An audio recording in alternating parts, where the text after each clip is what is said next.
Thank you all very much for coming, and a special thanks to the Young Dems for making this forum available. I think Michael and I are both at least 8 or 10 years past the cutoff age to be Young Dems, but I promise not to make an issue of my opponent's even more advanced age in the course of this campaign.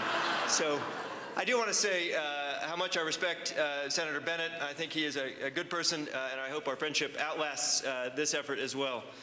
Like a lot of good people, unfortunately, he is trapped in a dysfunctional system that is desperately in need of reform. Those aren't my words. They were Evan Bayh's. He said, even at a time of enormous challenge, the people's business is not being done. We all know Washington is broken. What we need, and what I bring to this race, are the courage and commitment to fix it.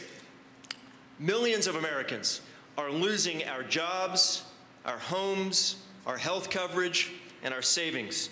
Yet the U.S. Senate, which is supposed to be the greatest deliberative body in the world, has become a place where good ideas go to die. It's become a wholly owned subsidiary of the industries it is supposed to be regulating. It's a country club where only the richest and most powerful can pay to play. Part of changing that culture, another member of the Senate once said, is recognizing that special interests, the insurance companies, the banks, the drug companies, the HMOs, have come to dictate the agenda in Washington. And the only way that you break out of that, this senator said, is to stop taking money from political action committees like I have so that ordinary people's voices are heard. I believe Senator Obama was right. And I am the only candidate in this race who is turning down the corporate cash that threatens to drown our democracy. My opponent says I can't win this way, but I think it's the only way a Democrat can win this year. It's the only way to restore public confidence in our political system. It's the only way to break the special interests' death grip on Washington. That takes leadership, and I know something about that too.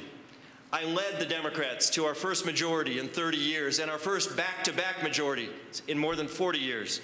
I led the way to an economic recovery plan that dug our state out of its last recession.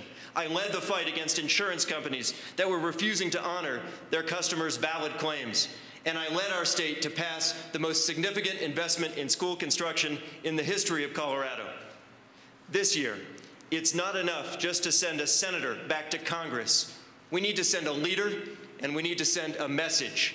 My victory in this race, our victory, will be loud enough, even for Washington to hear.